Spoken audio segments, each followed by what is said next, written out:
যে 12ই ফেব্রুয়ারি নির্বাচনের কথা নির্বাচন কমিশন ঘোষণা করেছে। আর 5ই আগস্টের পরে একটা উপদেষ্টা পরিষদ হয়েছে। সেই উপদেষ্টা পরিষদের প্রধান ঘোষণা করেছে যে এবারের যে নির্বাচনটা হবে জাতীয় সংসদের, এটা উৎসব হবে। আমি 70 সাল থেকে এই দেশের জাতীয় নির্বাচনে অংশগ্রহণ করি।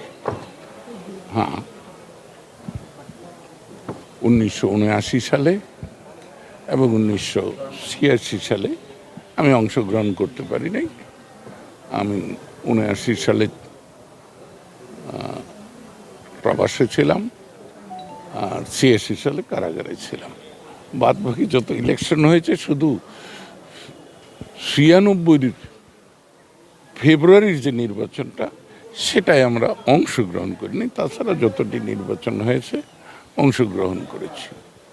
সেটা ছিল নির্বাচন। কিন্তু এবার শুনতে পাচ্ছি যে উৎসব হবে নির্বাচনে। তো আমি আনন্দপ্রিয় লোক, তাই একটা উৎসব তো আনন্দের।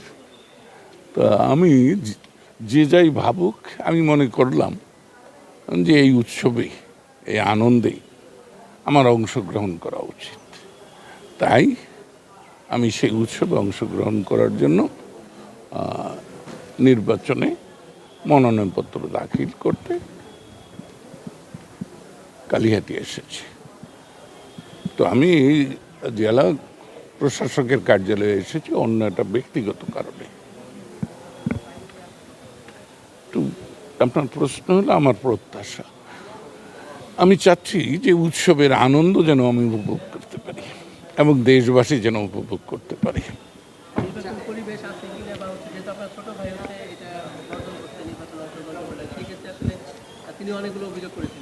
আমার ছোট ভাই তো বর্জন করে নাই, বর্জন করেছে বঙ্গবীর কাদের সিদ্দিকী বীর উত্তম কৃষক শ্রমিক জনতা লীগের পক্ষ থেকে। তার রাজনৈতিক দল সিদ্ধান্ত নিয়েছে তারা এই উৎসবে যোগ দেবে না।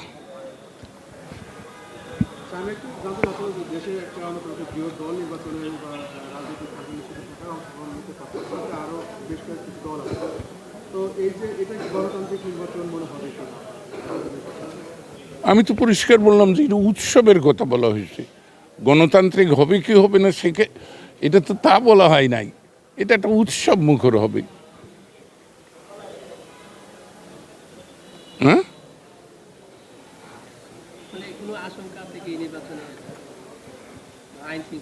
আশঙ্কা তো হয় শঙ্কা থাকলে। আমার কোনো শঙ্কা নেই আল্লাহর রহমতে।